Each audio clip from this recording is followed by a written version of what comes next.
Hi friends, ಯಾರಾದರೂ 5,000 ವರ್ಷ ಬದುಕಿದ್ದಾರೆ ಅಂದರೆ ನೀವು ನಂಬ್ತೀರಾ? ಅಷ್ಟು ವರ್ಷ ಯಾವುದಾದರೂ ಜೀವಿ ಈ ಭೂಮಿ ಮೇಲೆ ಬದುಕೋ ಚಾನ್ಸಸ್ ಇದೆಯಾ?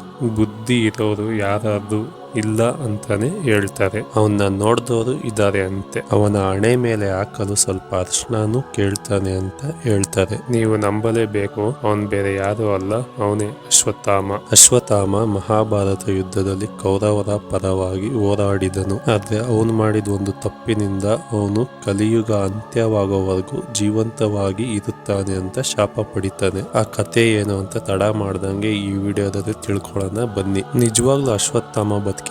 ಈ ವಿಡಿಯೋದಲ್ಲಿ ತಿಳ್ಕೊಳ್ಳೋಣ. ಮಹಾಭಾರತ ಯುದ್ಧದಲ್ಲಿ ತುಂಬಾ ಜನ ಯೋಧರು, ಮಹಾಯೋಧರು ತಮ್ಮ ಶತ್ರುಗಳ ಮೇಲೆ ಯುದ್ಧ ಮಾಡ್ತಾರೆ. ಕೌರವರು ಮತ್ತು ಪಾಂಡವರ ಮಧ್ಯ ರಾಜ್ಯ ಮತ್ತು ಅಧಿಕಾರಕ್ಕಾಗಿ ಯುದ್ಧ ಮಾಡ್ತಾರೆ. ಆ ಯುದ್ಧದಲ್ಲಿ ದ್ರೋಣಾಚಾರ್ಯರು ಕೌರವರ ಪರವಾಗಿ ಹೋರಾಡ್ತಾರೆ. ಆ ಯುದ್ಧದಲ್ಲಿ ಅವರ ಮಗ ಅಶ್ವತ್ಥಾಮ ಕೂಡ ಭಾಗವಹಿಸ್ತಾನೆ. ಅಶ್ವತ್ಥಾಮ ಕೂಡ ಒಬ್ಬ ಮಹಾಯೋಧ. ಅವನ ಜನ್ಮ ದ್ವಾಪರ ಯುಗದಲ್ಲಿ ಆಗುತ್ತೆ. ದ್ರೋಣಾಚಾರ್ಯರಿಗೆ ಬೇಗ ಮಕ್ಕಳಾಗಲಿಲ್ಲ. ಅವರು ಅನೇಕ ಪ್ರದೇಶಗಳನ್ನು ತಿರುಗಾಡಿ ಕೊನೆಗೆ ಹಿಮಾಲಯಕ್ಕೆ ಬರ್ತಾರೆ. ಆ ಪ್ರದೇಶಗಳಲ್ಲಿ ತೇಪೇಶ್ವರ ಸ್ವಾಮಿ ಲಿಂಗ ಆಕಾರದಲ್ಲಿ ಇದ್ದರು. ಅವರ ಪ್ರಾರ್ಥನೆಯ ನಂತರ ಪುತ್ರ ಸಂತಾನವನ್ನು ದ್ರೋಣಾಚಾರ್ಯರು ಪಡಿತಾರೆ. ಶಿವನ ಅಂಶದಿಂದ ಹುಟ್ಟಿರುವ ಬಾಲಕ ಅವನು ಹುಟ್ಟಿದ ಕೂಡಲೇ ಕೂಗ್ತಾನೆ.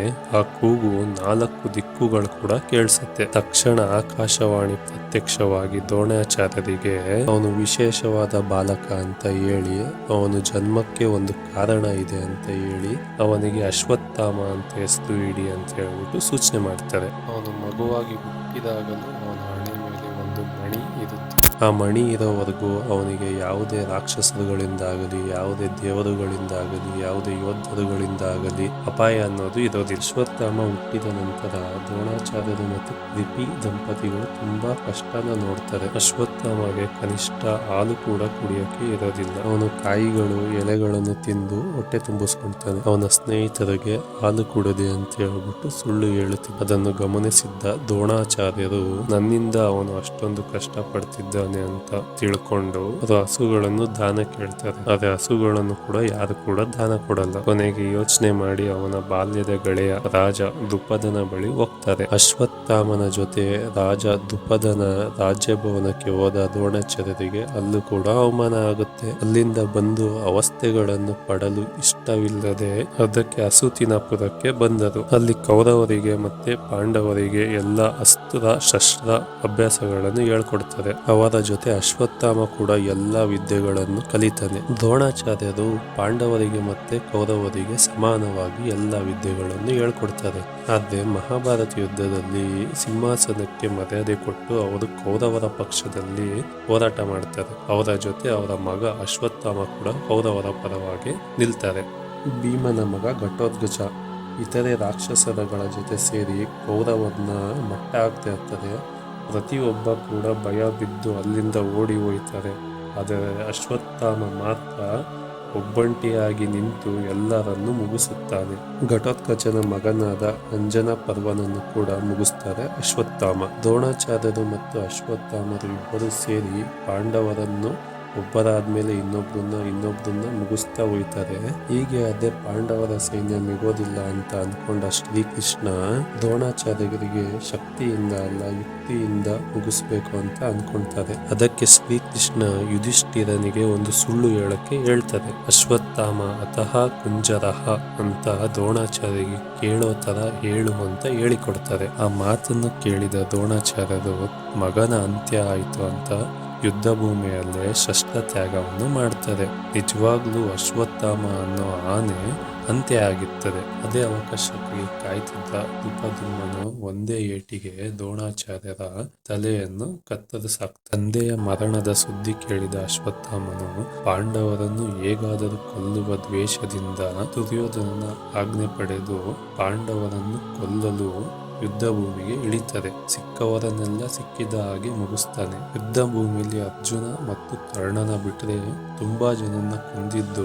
ಅಶ್ವತ್ಥಾಮನೇ. ಮಧ್ಯರಾತ್ರಿಯಲ್ಲಿ ಪಾಂಡವರು ಮಲಗಿದ್ದ ಜಾಗಕ್ಕೆ ದಾಳಿ ಮಾಡ್ತಾರೆ. ಈ ವಿಷಯ ತಿಳ್ಕೊಂಡ ಶ್ರೀಕೃಷ್ಣ ಪಾಂಡವರನ್ನು ಅಲ್ಲಿಂದ ಉಳಿಸುತ್ತಾರೆ. ಆದರೆ ಅಶ್ವತ್ಥಾಮ ದಾಳಿಯಿಂದ ಪಾಂಡವರ ಮಕ್ಕಳು ಸಮೇತ ಅವರ ಸೈನ್ಯ ಕೂಡ ನಾಶ ಆಗುತ್ತೆ. ಮಕ್ಕಳನ್ನು ಕೊಂದ ಅನ್ನೋ ದ್ವೇಷದಿಂದ ಅರ್ಜುನ ಅಶ್ವತ್ಥಾಮನನ್ನು ಬೆನ್ನಟ್ಟುತ್ತಾನೆ. ಹಿಂದೆ ತಿರುಗಿದ ಅಶ್ವತ್ಥಾಮ ಬ್ರಹ್ಮಾಸ್ತ್ರವನ್ನು ಪ್ರಯೋಗ ಮಾಡ್ತಾನೆ. ಇನ್ನೊಂದು ಕಡೆಯಿಂದ ಅರ್ಜುನ ಪಾಶುಪತಾಸ್ತ್ರವನ್ನು ಬಳಕೆ ಮಾಡ್ತಾನೆ. ಈ ಎರಡು ಮಹಾ ಅಸ್ತ್ರಗಳು ಜಗತ್ತನ್ನು ನಾಶ ಮಾಡುತ್ತೆ ಅಂತ ಭಯದಿಂದ ಯೋಗಿಗಳು ತಮ್ಮ ಅಸ್ತ್ರವನ್ನು ಹಿಂದಕ್ಕೆ ತಗೊಳ್ಳಕ್ಕೆ ಸೂಚನೆ ಮಾಡ್ತಾರೆ. ಇದರಿಂದ ಅರ್ಜುನ ಪಾಶುಪತಾಸ್ತ್ರವನ್ನು ಹಿಂದಕ್ಕೆ ತಗೊಳ್ತಾರೆ. ಆದರೆ ಅಶ್ವತ್ಥಾಮ ಮಾತ್ರ ಒಂದೇ ಸಲ ಬಳಕೆ ಮಾಡಬೇಕಾದಂತಹ ಮಹಾ ಬ್ರಹ್ಮಾಸ್ತ್ರವನ್ನು ಅರ್ಜುನನ ಸೊಸೆಯಾದ ಉತ್ತರೆಯ ಗರ್ಭದಲ್ಲಿದ್ದ ಬೆಳೆಯುತ್ತಿದ್ದ ಪರೀಕ್ಷಿತನ ಮೇಲೆ ಉಪಯೋಗಿಸ್ತಾನೆ.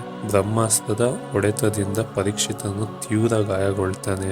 ಶ್ರೀಕೃಷ್ಣ ಅವನನ್ನು ರಕ್ಷಣೆ ಮಾಡ್ತಾನೆ. ಇದರಿಂದ ಕೋಪಗೊಂಡ ಶ್ರೀಕೃಷ್ಣ ಅಶ್ವತ್ಥಾಮನಿಗೆ ನಾನಾ ರೋಗಗಳಿಂದ ಕಲಿಯುಗ ಅಂತ್ಯವಾಗುವವರೆಗೂ ಬದುಕುವಂತ ಶಾಪ ಕೊಡ್ತಾನೆ. ಶ್ರೀಕೃಷ್ಣನ ಶಾಪದಿಂದ ಅಶ್ವತ್ಥಾಮ ಈಗಲೂ ಬದುಕಿದ್ದಾನೆ ಅಂತ ಜನ ಹೇಳ್ತಾರೆ. ಅಶ್ವತ್ಥಾಮನಿಗೆ ಶಾಪ ಕೊಡುವ ಮುಂಚೆ ಶ್ರೀಕೃಷ್ಣ ಅವರ ಹಣೆ ಮೇಲಿದ್ದ ಮಣಿಯನ್ನು ತಗೊಳ್ತಾರೆ. ಈಗಲೂ ಅಶ್ವತ್ಥಾಮ ಬದುಕಿದ್ದಾನೆ ಅಂತ ಹೇಳಿ ಉತ್ತರ ಭಾರತದಲ್ಲಿ ತುಂಬಾ ಜನ ಹೇಳ್ತಾರೆ. ಆಗಾಗ ಅವನು ಆಚೆ ಬಂದು ಹಣೆ ಮೇಲೆ ಸೋರುತ್ತಿರೋ ರಕ್ತಕ್ಕಾಗಿ ಔಷಧಿ ಕೇಳ್ತಾರೆ ಅಂತಾನೂ ಜನ ಹೇಳ್ತಾರೆ. ಹಾಗೆಯೇ ಅಲ್ಲಿ ಅಸಿಡ್ ಗಢ್ ಅನ್ನೋ ಪ್ರದೇಶದಲ್ಲಿ ದಿನ ಸಂಜೆ ಬಂದು ಶಿವಲಿಂಗಕ್ಕೆ ಹೂವ ಇಟ್ಟು ಪೂಜೆ ಮಾಡ್ತಾರೆ ಅಂತಾನು ಹೇಳ್ತಾರೆ. ಆ ಕೋಟೆಗಳನ್ನ ಬೀಗಗಳಿಂದ ಮುಚ್ತಾರೆ. ದಿವ್ಯ ಶಕ್ತಿ ಇರೋರು ಮಾತ್ರ ಅಲ್ಲಿಗೆ ಬರಬಹುದು.